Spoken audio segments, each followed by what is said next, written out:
Tech task force that we've all gathered, and even the executive committee, are very concerned about these two sports because of when it's being offered and where it's being offered. You know, with the onset of flu season, with the rising pandemic, and the fact that it's an indoor event in a closed environment, all those things create challenges for us. But if we're going to do it, we're going to share with you the best practices that we can come up with to have the sports offered. With that, I'll begin to share some of the guidelines that we have in place. Our sports season, basketball and wrestling. We phased in the start of it. We'll start with basketball, as far as regular season play, and then we'll phase in wrestling afterwards. As we move through the season, as far as scrimmages and first contests and playoffs, if you look at the guidelines, you'll see that those dates are not the exact same for both sports. Again, we're moving slowly, just as we had in the fall, to allow those sports to kind of maneuver themselves within the season. Being very cautious. I can't overstress that. We need to be very cautious as we engage in our winter sports season. We put in place that there will only be 2 scrimmages. No jamborees, but you'll be allowed up to 2 scrimmages. And we ask that you take 5 days between scrimmages to see the results of a scrimmage before you scrimmage again. Hindsight for us, we probably should have put that in with our football. We also have that we won't have any jamborees. And our concern with the jamborees is we have bringing multiple communities. Again, an indoor sport, and bringing multiple communities increases the opportunity for the virus to spread. Being very cautious, the decision was made not to have jamborees. In terms of tournaments, the venue needs to be clean between games or contests. And the reason for that is, again, we don't want to bring too many communities in at one time that could increase the opportunity for contamination to occur. So the guidelines indicate that between contests, the venue has to be emptied, thoroughly cleaned, and then allow new spectators and new teams to participate. You'll hear more on this as Charlie and Danny speaks in reference to their sport, as to how that could possibly work. One of the things we have in place is we recommend that between regular season contests, that there's a 2-day buffer between games, which means if you played on Monday, Tuesday and Wednesday will be off, and then you'll play again on Thursday. And if you played on Tuesday, it will translate into being on Friday. Again, taking care of the opportunity that if there's a virus detected or somebody's found to be positive, that we get to find that out before an opportunity for another team to become contaminated. Being very careful. Again, I can't stress that enough. These 2 sports are high risk just by given the environment that's being played in and the weather that we're working under. Closed season. Right now, winter sports and spring sports are in closed season. Currently, open season for spring has been canceled, only as a preventive measure, trying to keep multiple people from being at a venue where it could contaminate a team, trying to limit the number of people that will be at a venue or in an area that could possibly contaminate a team. So if we start out with heavy restrictions, and we all are in education, let's start off heavy and we can let up. Because it's easier to do that, to have no now and get a yes later, than to start out with a yes and then we've got to turn it into a no. So with all these things we've looked at, we've done it with safety, and health in mind. We understand the challenges that come with each decision that was made, but it was done with safety and health in mind. We all can look back in May, June, July. We didn't know that we'd have a sports season at all, but we were able to get a fall sports season off the ground. And we want to do the same thing with our winter sports season, but we've got to do it very cautiously. And we've got to be ready to make some changes. And we've got to make some decisions that are not popular. But if it's in the best interest in trying to get an opportunity for the students to have a chance to play, then I think we all would recognize that we need to do everything that we can to help make this a reality. This time I'll turn it back over to Tammy, who will introduce Sheila.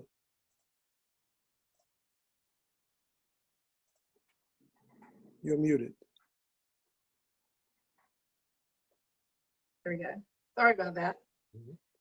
Thank you, Commissioner Singleton. And another reminder to make sure that each one of these presentations are very important, and some of the questions you may have will more than likely be answered by one of our panelists. So pay close attention. Next, we have Sheila Gordon, who again is an athletic trainer at White Knoll High School and a representative on our Sports Medicine Advisory Committee. Good afternoon, and thanks so much for having me again. I just want to start off by saying that this is a huge concern for everyone. Everybody knows what a beast, especially wrestling, is going to be, but as well as basketball. But I want to let you know that we haven't taken this lightly. We've had a lot of conversations, and these are not my opinions. These are the opinions of physicians at DHEC, the DHEC committee, the Sports Medicine Advisory Committee, and others. We've talked a lot with coaches and athletic directors and others on the task force. And so this is a culmination of a lot of different opinions and research and that kind of thing. So don't think this is the only meeting we've had. So because there's still so little research in this area, I think it's vital that we continue to instate as many precautions as we possibly can in this area to help slow the spread of this virus. The CDC continues to recommend that we wear masks and social distance and wash our hands frequently. So I think we've got to implement these things in our schools as well. So as far as masks are concerned, our coaches need to be wearing them at all times. Our athletes should be wearing them anytime they're not on the competition floor. So if they're not on the mat, they're not on the court, they should be wearing their mask, as well as social distancing whenever possible. Hand sanitizer stations should be put as they're entering a facility. So if they're entering the gym, they're entering the wrestling arena, they should be able to wash and hand sanitize before and as they're entering as well. Sanitizing headgear and other equipment that might be used. Recommending that students don't leave personal gear in the locker room. We recommend that you sanitize lockers daily and sanitize any other surfaces that might be regularly touched. One of the things that we've seen across the state is that people are becoming comfortable. So as you become comfortable, you let your guard down. And so I would reiterate to make sure that you stay intentional about sanitizing surfaces, sanitizing the mats, sanitizing the headgear, sanitizing the balls that we're going to use during practices, not only games, but practices as well. So we've got to be intentional. So for mats, when we talk about mats, I know there's been some discussion on, having to wait several minutes before the mats dry and that kind of thing. But you can also look, the mats can be cleaned with various products. So some products, especially even some of the Clorox products, only have a sit time of less than 1 minute. You can check the CDC website for other products that they might recommend. There's no magic solution at the end of the day to this virus. There's no magic solution or protocol to stop the spread, but we can do our part and slow it as much as possible if we'll do our part on our end in the schools. So again, don't get comfortable. Be intentional about face covering, social distancing, and hand washing.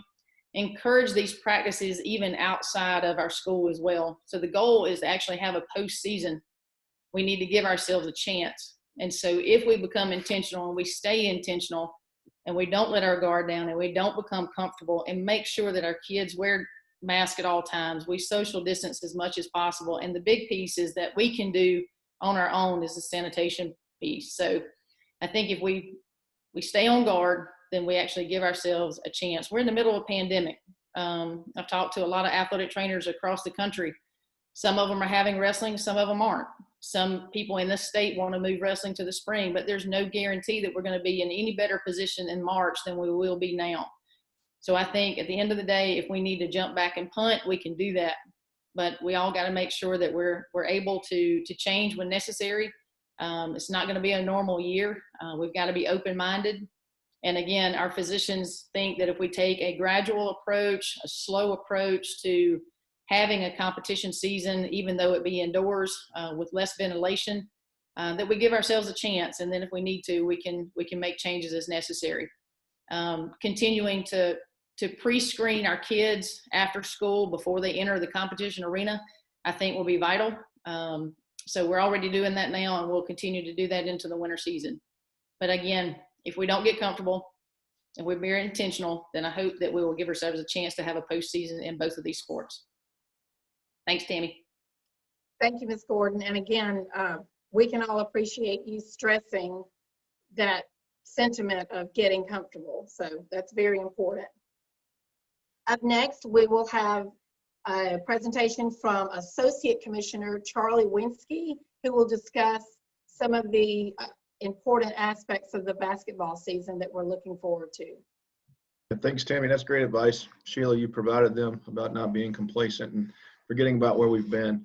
As we head into basketball season, obviously we're going to be in gyms, like Commissioner Singleton said. Some of the big things to think about is your team's getting on and off the floor before contest, after contest, your officials getting on and off the floor. So in your modifications, it addresses that both in the pregame and postgame modifications. Just make sure you've got an area that's clear of 6 foot of any spectators. And this would include cheerleaders. Traditionally, cheerleaders like to line up for teams to run through. They need to be out of that area to allow both teams to come on the floor without, getting inside of 6 feet of anybody else. Another modification in the pregame, we're going to suspend handshakes at the pregame meeting or during pregame introductions. Players should go to the area once they're called out, the area in front of their team bench, and stand. The officials are going to be across the court on the division line, across from the scorers table.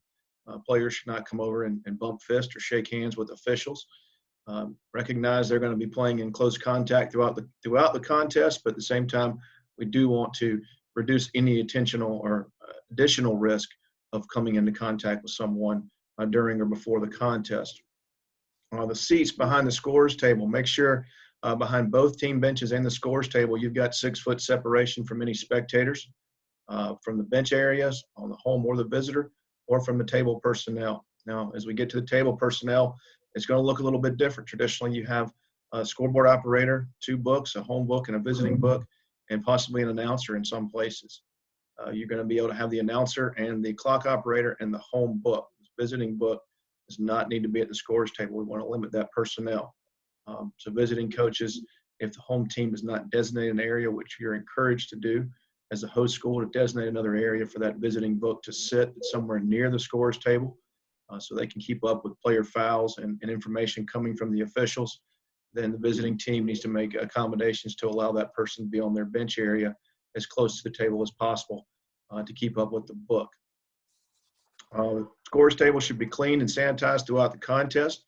As we stay in the pregame, haven't gotten to the contest yet, teams are encouraged to bring their own basketballs for warm-ups. Ideally, you like to work with the ball that you're going to play with, and the home team is going to determine what ball that's going to be. But in the event of using basketballs that belong to another school and warm-ups, we encourage you to bring your own. Certainly, you're not required to, but that is a modification that you can do, and certainly you want to bring your own beverage containers for water or Gatorade throughout the contest, and don't anticipate cups to be provided by your host school. During the contest, we want to limit bench personnel. Coaches, this is very important for you. ADs, this may be in principals where you need to step in and have conversation with your coaches. Do we need 6, 7, 8 coaches as assistant coaches on every bench at every contest? Do we need 22 players on every bench at every contest? Can we reduce that number down to allow for less people in the bench areas throughout the game? Certainly want to keep 6 foot social distancing from the tables coaches throughout the event. If you do need to approach the scorers table, then we would ask that you put on a mask to protect those that are working at the scorers table as much as you're protecting yourself. Scores table personnel should have on a mask at all times as well. I know the question's going to come, do officials have to wear masks? Certainly a local school district has the ability to mandate who does what inside their buildings. However, we are not requiring officials, players, or coaches to wear a mask when they're actively involved on the basketball floor. Now, we've had some questions come in. What does actively involved mean? Actively involved means from a player standpoint or coach standpoint, once they enter the floor for pregame warmups. For an official standpoint would be once the pregame ceremonies is over, they would then be able to take their mask off to begin officiating the contest. At any other points throughout the event or the night, basketball players, coaches, and officials should have their mask on at all times. That would be walking back to the locker rooms in the hallways, the boys team waiting on the girls game to be over, or the vice versa, the girls team waiting on the JV to be over. Sitting in the bleachers, they would be treated as spectators during those times. So coming onto the floor to actively start your warm-ups for the contest, you could remove your mask prior to doing that. Coaches certainly would encourage you to maintain face coverings on during warm-ups, especially if you're going to be walking and having conversation with others. And then once the game starts, should you choose during the contest to remove your face covering to coach your team, you certainly are able to make that decision. We just ask that if you're going to have a conversation with an official or with the bench to table personnel, that you put that mask back on, not only protect you, but to protect them as well.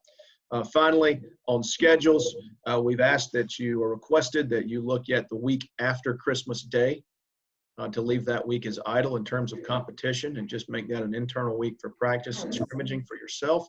That would give you a chance to get those student athletes that are coming back from a Christmas vacation or a Christmas holiday on Christmas Eve or Christmas Day with family or extended groups of people, that any opportunities from the spread or transmission of COVID during those couple days around Christmas, it would be able to be contained for that next week, and hopefully any symptoms or signs would show prior to you playing somebody else and spreading it unknowingly to another school or community even further. So that is not required, but it is encouraged.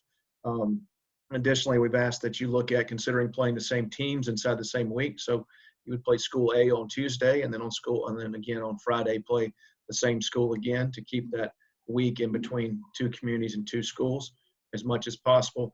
And then again, the recommendation, not requirement, but the recommendation, Tammy, is that they have two calendar days in between contests. And that would allow for the transmission. Again, if it's picked up from one school to another, there's a couple days in between prior to playing, unknowingly having it and spreading it. Thank you, Mr. Winsky. Next, we have Assistant Commissioner Deanie Brooks, who will share information about the upcoming wrestling season.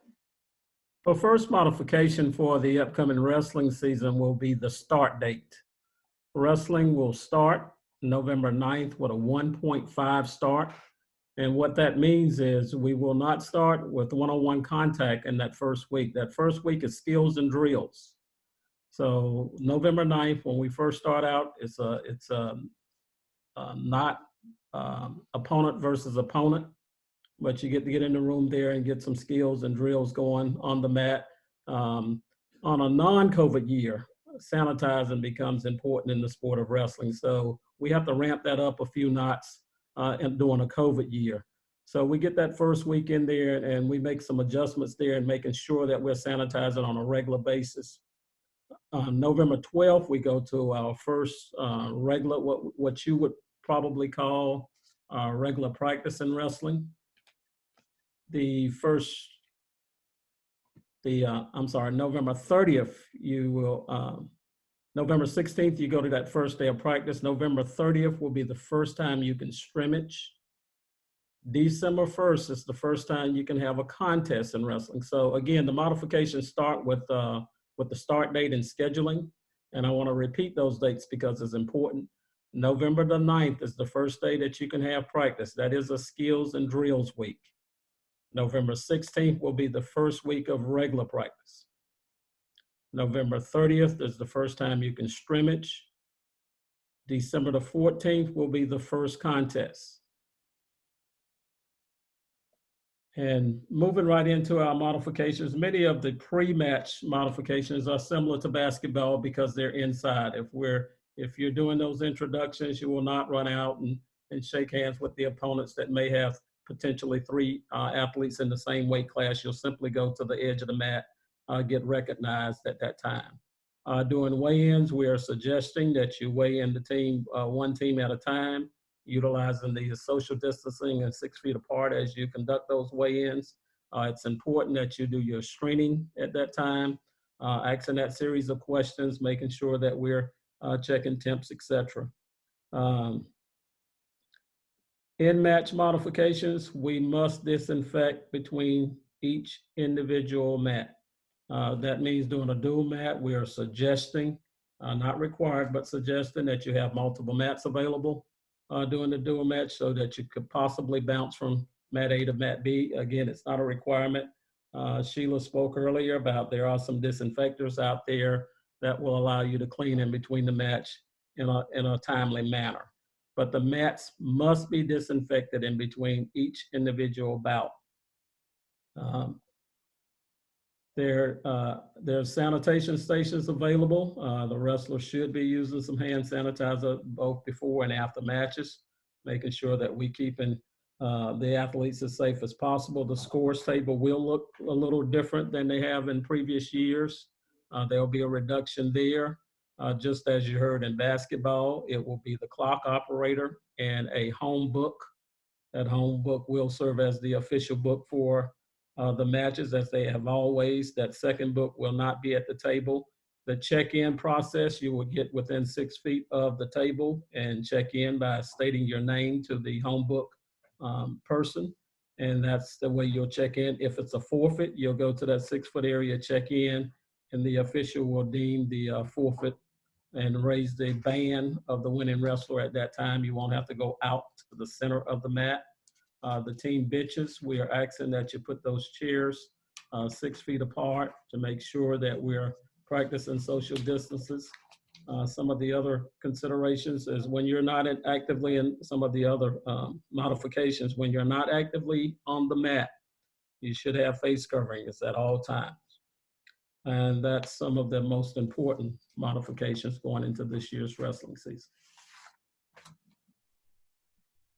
Thank you, Mr. Brooks, and very important information. So I think that a lot of the presentations that we've already heard answer some of the submitted questions, but we're going to still go through the questions that were submitted, as well as try to get to some of the submitted questions that you all are putting on the chat right now. Okay, let's get started. We'll start off with a question for Mr. Singleton. Will there be any restrictions for cheer? Will they need to wear a mask while cheering, and can they sit in the bleachers as in years past?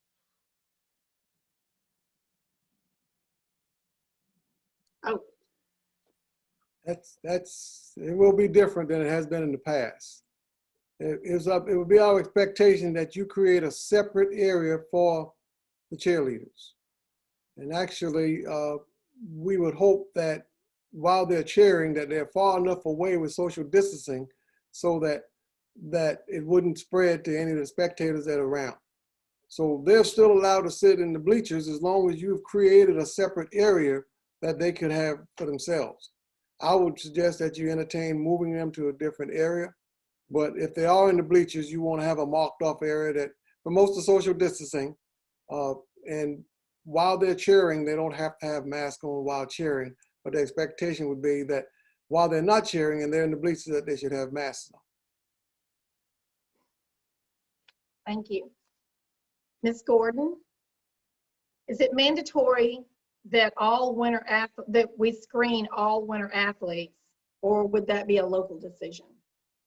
I think at the end of the day, it's a local decision, but it's always the best practice to do so. You always want to make sure that we pre-screen our athletes before they step on to the competition floor. Symptoms can change rapidly, and even though they've been at school potentially all day, they could have symptoms before the end of school. So I would pre-screen each athlete daily. Thank you. Okay, I believe this question could be for Deanie as well as Charlie. Can we get clarification on preseason tournaments? Are these still allowed to start on November 20th? And if they're planning a tournament, we just want to make, we're trying to clarify the November 20th date versus the November 30th date for a first contest. And Tammy, for basketball, there's no schedule change in terms of the dates for competitions this year. So November 30th would be the first regular season contest. You could play a single game that wasn't involved in a tournament. A preseason tournament in basketball would still be able to start on 11/20. There was no adjustment to the preseason for them. No, provided schools understand and coaches understand to run that tournament. When you're going to have two different communities in there, to bring in a third or fourth community, you're going to have to clear the gym out, clean the gym, and then allow for that third and fourth community to come in and play their contest. So it's going to be, a little difficult to run tournaments and a lot more time consuming and effort put into it, but it's certainly possible. And remind our schools that in the preseason, any contest before 11:30 must be in a preseason tournament, and a tournament is defined in our rule book, and it must have two teams at the end that are not predetermined playing for a championship. Anything outside of that, an invitational or a showcase event, is not allowed in the preseason. In the sport of wrestling, there are no preseason tournaments this year. The first competition date will be December 14th. So no preseason tournaments this year in the sport of wrestling. Thank you, gentlemen, for clarifying that. Let's see, Charlie, this next question, I believe, is for you.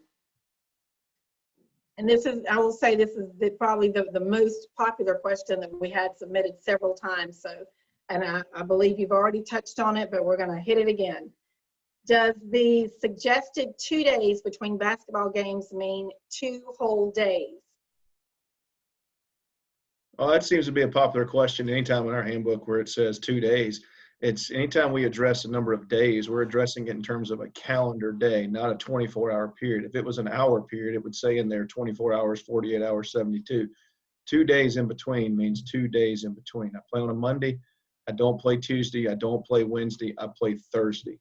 So that would be the earliest I'd play again under the recommendation. Now, keep in mind, it's a recommendation. It's not a requirement, but we strongly encourage schools to consider doing it if at all possible, because it gives you time to play a contest, have a break in between, potentially playing a separate opponent, and having a couple days in between. As we've seen from our fall sports, we find out usually after the fact that we've had somebody that's potentially testing positive, and it's playing back-to-back days.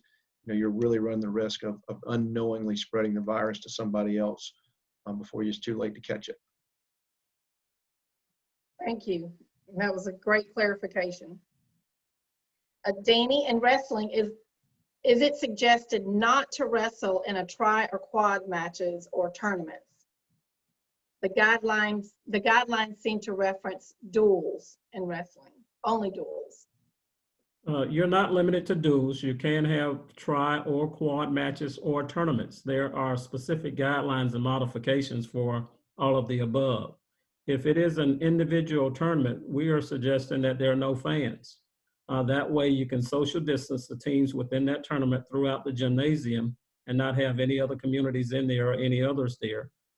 If it's a tri or quad, just as the commissioner stated initially out of the gate, if it's 2 communities, you can have that match. If you bring in more than 2 communities, that means you need to empty the gym, empty the venue, sanitize, and then bring the next group in.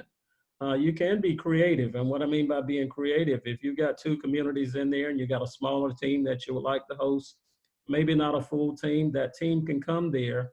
You have your team and your fan base, the other team that you're wrestling in their fan base, that smaller team, to give them an opportunity with no fans. So we want to keep the gyms with 2 communities max.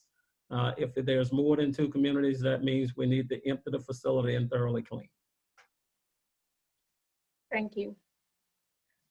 Commissioner Singleton, do we now have an extension to the November 1st deadline to submit schedules to our office here at the SCHSL?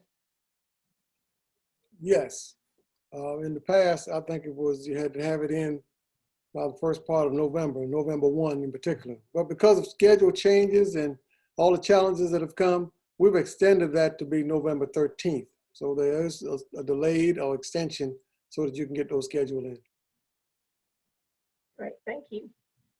And I'll give you another question. How are showcases affected by new regulations? Multiple teams in one arena, is the expectation to have, if there's multiple teams, is the expectation to have the gym sanitized between each game? Short answer is yes. If there are going to be communities that will attend, if there's going to be a fan base that's there, each time we change the teams after each game, we need to have the venue cleared out, sanitized, and then allow them to come back in. Thank you. Ms. Gordon, if we have our athletes or student athletes attend school, are temperature checks required before practice? Yeah, again, I think we touched on this a little bit earlier, but because the symptoms can change so rapidly throughout the day, it's a good practice and best practice to have them checked just before they go into the competition arena, whether it's practice or competition. We've had it happen several times this year already where the temperature spikes just within an hour or two. So because of the change in symptoms and they're changing pretty rapidly, it's always best practice to do it at the end of the day. Thank you. And I'm going to kind of pivot away from the winter sports and touch on another topic that was pretty popular this week and direct this question to you, Ms. Gordon and Commissioner Singleton. Let's see, they're asking the high school league to reconsider the proposal to change the baseball and softball open season calendar. So their question is, did the high school league consider the extra time that baseball and softball pitchers need to get their arms in shape?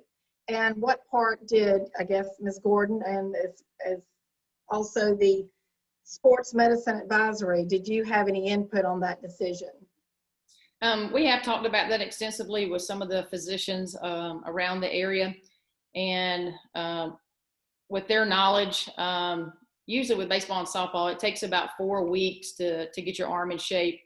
And so there are I think some considerations that could be done. And that's something that we can talk about in the future. And Mr. Singleton can talk a little bit more to that. But we have had multiple communications and multiple discussions on that. And I think 4 weeks is a good time frame in order to get your arm in shape, according to the physicians that we've talked with. Yes, and so actually, the date between the first practice and the first regular season contest is right at about 5 weeks. So, but I understand what we've had in the past. But the decision was made to try to give the winter sports season every opportunity to be held and be successful and come to a conclusion prior to getting to spring sports. So as we made those decisions, we wanted to limit the number of people that were going to be on campus in a situation where the 6-foot distancing is being compromised. Because during the school day, it is really very structured. But once we start into the practice realm, after school time, we're trying to limit the number of people that are on campus at that time to give the winter sports season the best opportunity to go without having some form of contamination from an outside group that actually doesn't have anything at stake at that time. Again, that's where we start. We're in flu season. We have a rising pandemic. All those things become challenges. So we're trying to mitigate those things by keeping as few people as we possibly can in the after-school arena as we possibly can. As time moves along, there may be opportunities for adjustments. Actually, in the guideline, it speaks to, there are no changes to the spring sports season, but we have to recognize that if we have to make adjustments to the winter sports season, that the spring sports season will have to be adjusted. So let's start out with where we are. Let's find out if we can do something different. But let's err on the side of caution first, and then see if we can make something different happen. Thank you. Charlie, I have a two-parter for you. So I'll start with this first question. If we've already scheduled games with 1 day in between game 1 and game 2, will we still be able to play those games, or will we need to reschedule? In terms of basketball, well, we've recommended that you have 2 days, 2 full calendar days between contests. But if you already got your schedule set and you don't want to mess with it and you want to leave it exactly how it is, that's a local decision you can make and keep it exactly how you have it. We're just recommending the best practices after consulting with THEC and our sports medicine team, that these are the best practices to get you through the season as safely as possible. No guarantees, but the safest way to do it. But if you want to say, hey, don't want to make any changes, we want to play every other day, certainly can be done as a local decision. Local decision. Okay, thank you. Another part to this, does a 1-day shootout special event on MLK Day count as a tournament? They have an event like this scheduled for a Monday in January, followed by a region game the next day. Will they still be able to play in that event? Yeah, I think where they're confused is when it said recommended 2 days in between contests except for tournaments. And the thought process there, inside of a tournament, obviously you're not going to spread your tournament, a 4-day tournament, out over a 3.5 week or 3 week period.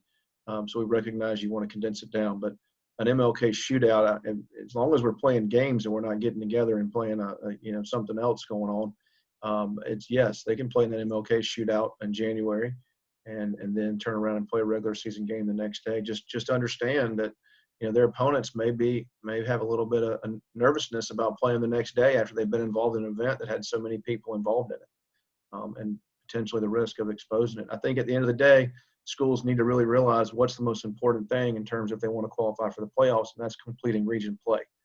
So make region play a priority to get it in, and other opportunities should be a secondary opportunity as it compares to region play. So if we've learned anything from the fall, we need to understand that region play needs to take the priority and make sure we make the efforts to be coming into those games as healthy as possible. Our next question is directed to Danny and Charlie, so you can answer these pertaining to each of your sports. Will players be allowed to wear pull-up gaiters and buffs during gameplay? In the sport of wrestling, they cannot. That's a violation of the rules there. In basketball, we said, should they choose to do so, they're more than willing to do that in a basketball contest. And Commissioner Singleton, we are using words such as recommended.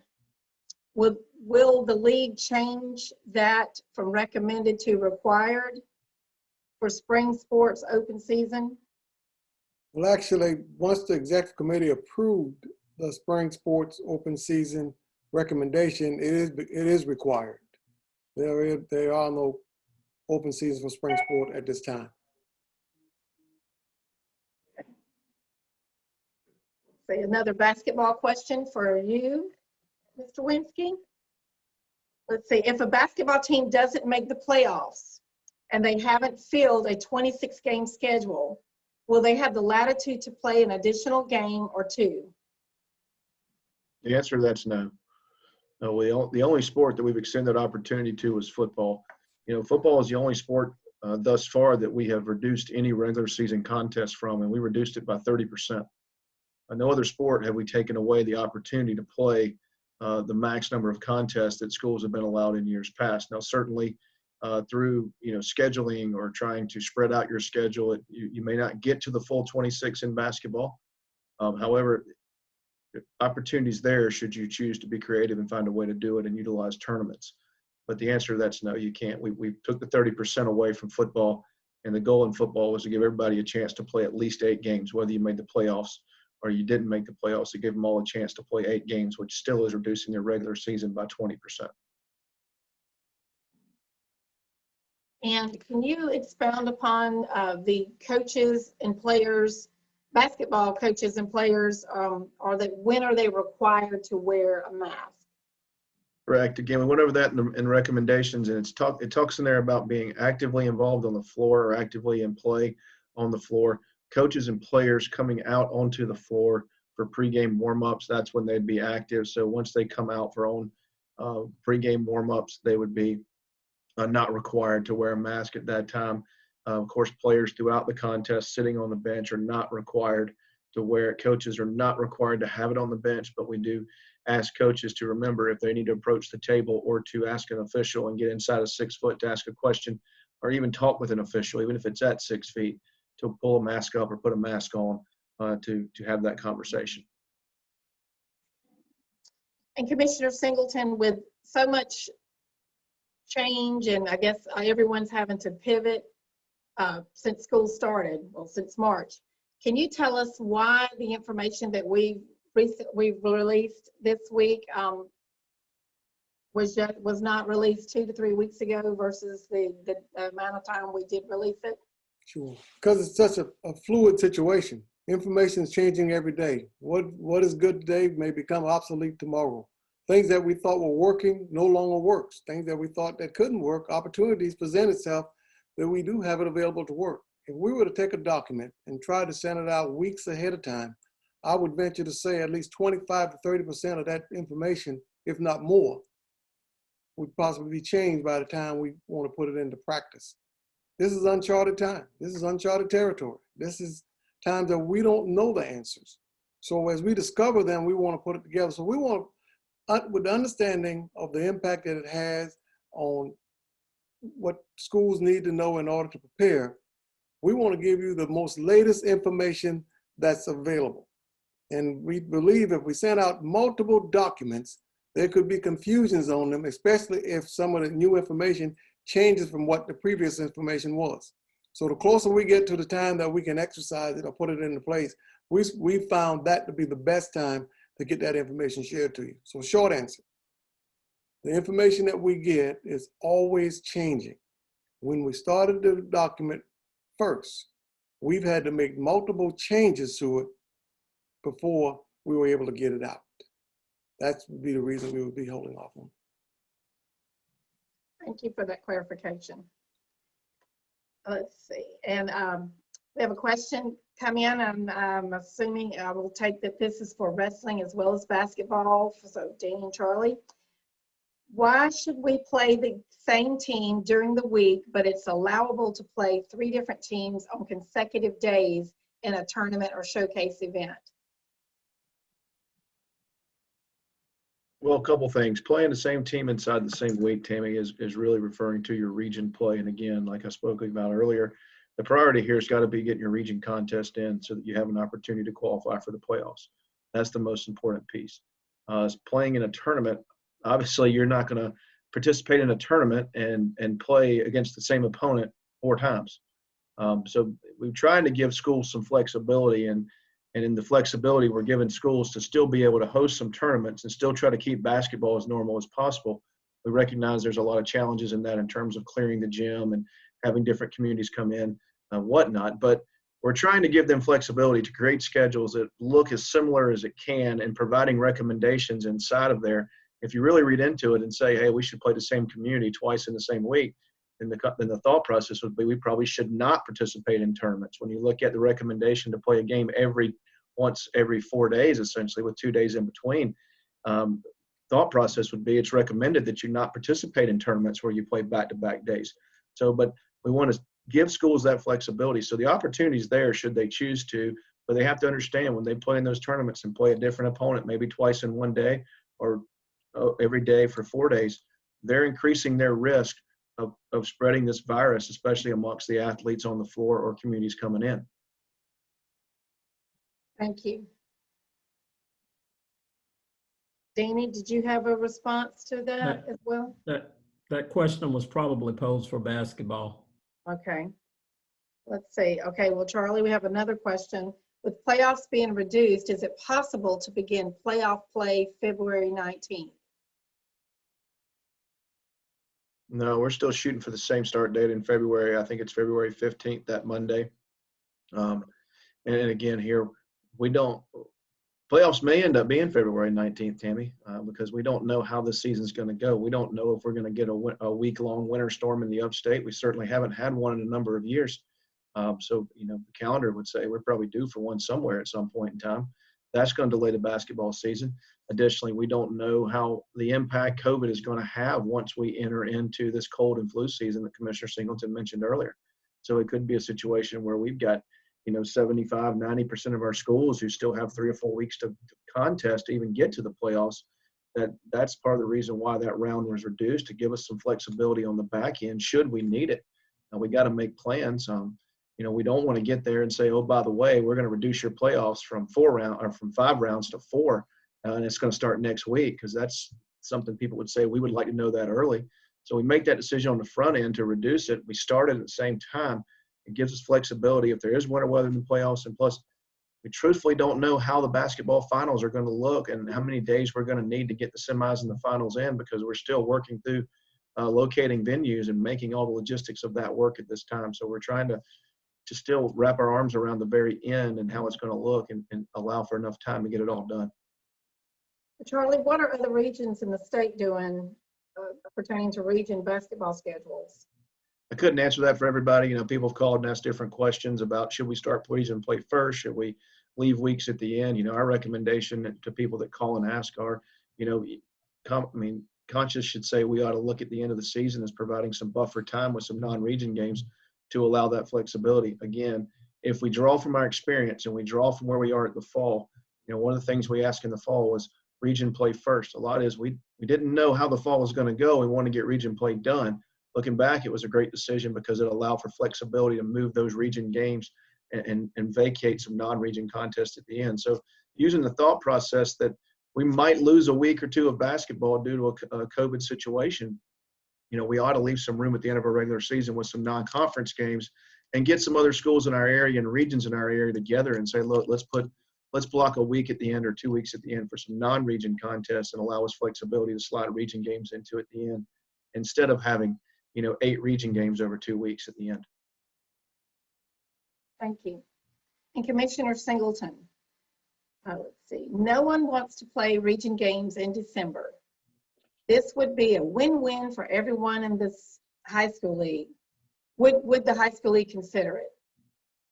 Well, I think as you listen to Charlie and Danny speak to it, we're not requiring you to play your games up front, your region games up front. We strongly suggest that you do for all those reasons that they pointed out, to make sure that we get an opportunity to get all the region games played.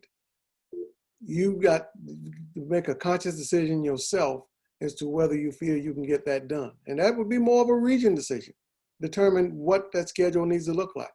At the very end of the day, if we go to the playoffs, we ask the region to dictate to us the 2 teams or 3 teams, depending on how many regions are in your classification, are going to be represented in the playoffs. Whatever system you decide to use to make that determination, we leave that as a local region decision. So the December part is where that window, you can begin and have that window at the end, as Charlie said, or you can take advantage of that window at the beginning and may find yourself with some struggles at the end. Win-win, that's a local decision as to whether it's a win-win. Okay. Well, that concludes our previously submitted questions. We do have about 20 questions or so that have come through our chat. I will not grab all of those, but we will get those answered, but I'll throw some out there. With spring sports, will spring sports be working in phase 1.5?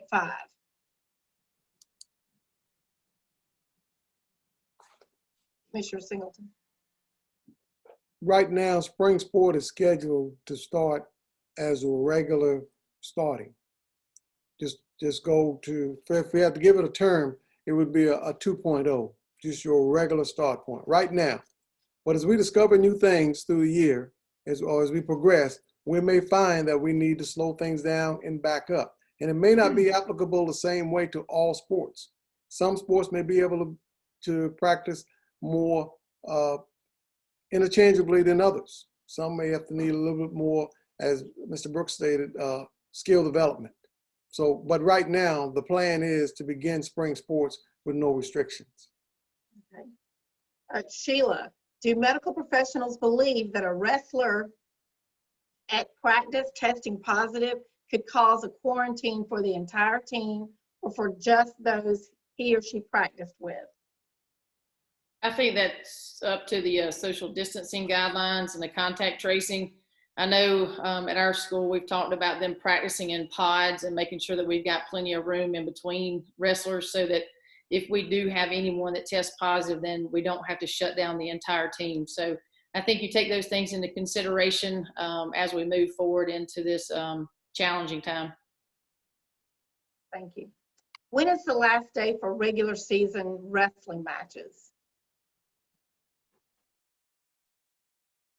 The wrestling playoffs will begin February 13th with the duels finals scheduled for February 20th and the individual finals individual qualifiers February 26th and 27th. Individual finals right now scheduled for March 5th and 6th. Okay, another quick wrestling question. If you can't use 2 mats for a duel, is there any other suggestions other than cleaning between each match for time issues, such as cleaning during an intermission, like after half of the matches? Cleaning between each match is a requirement. We want to keep every wrestler as safe as possible. We can't omit any wrestler that goes out on the mat. So the cleaning requirements is per match. Okay. And Commissioner Singleton, if schools have been are privy to their seating capacities, what happens if a school does not adhere or enforce their own seating capacity rules?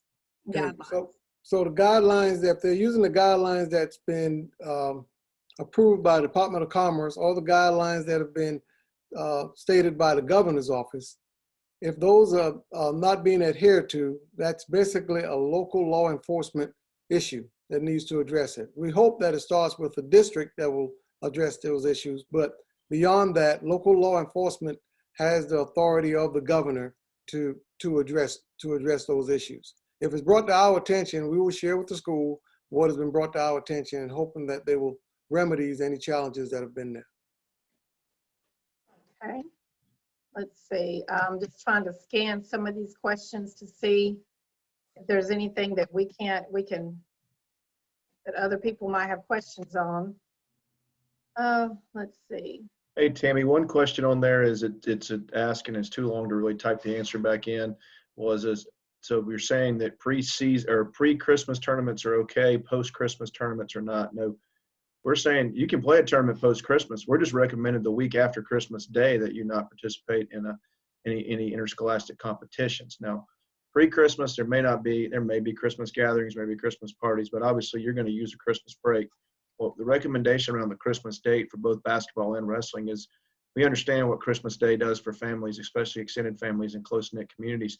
People want to come together on those 2 holidays, church, other social gatherings. That's an opportunity to spread this virus, and you don't really have most people don't just decide to not go on those days given the holiday season.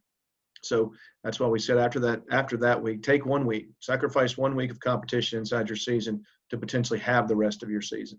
But certainly if you choose to say we're going to do it anyway, that's a local decision and a school or district can make and say we're going to do it anyway. We're just recommending you not.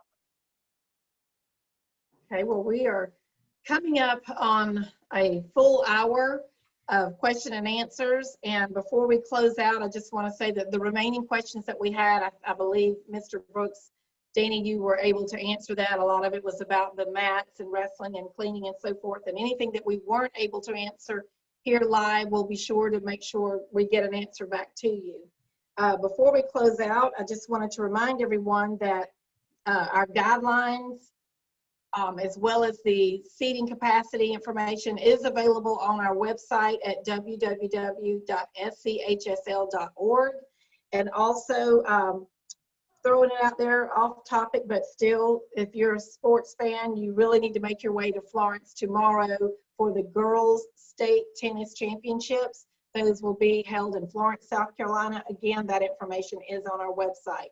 And I believe our Commissioner Jerome Singleton has some closing remarks. Thank you, Tammy. Again, to all of you, thank you. This is challenging times for us.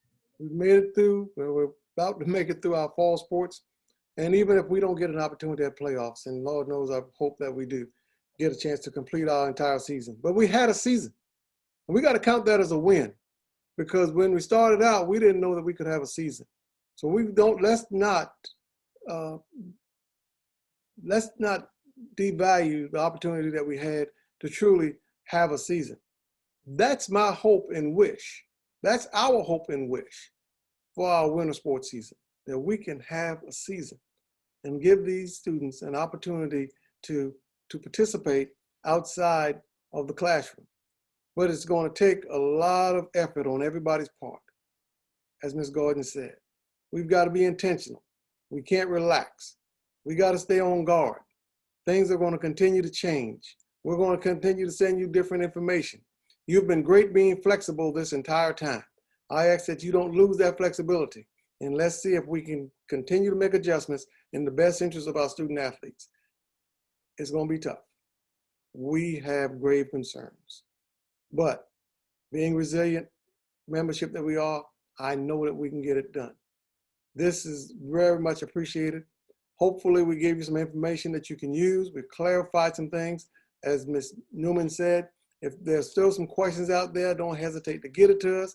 We'll do all we can to answer you, to get you an answer. But the biggest thing we can do is keep you most updated with the latest information that's available. Again, thank y'all. Thank you. Again, we're signing off, but I will remind you that at 3:30, meet us back right here. We will have a live online press conference with statewide media answering some of their questions. If by chance this panel did not touch on it, I can't imagine that because they really went over a lot of information, but meet us here at 3:30 for that press conference. And just want to let you know that we wish you a very happy Halloween. Stay safe, but not comfortable. Don't get comfortable. Hope to see you tomorrow in Florence. Have a good afternoon. Thank you.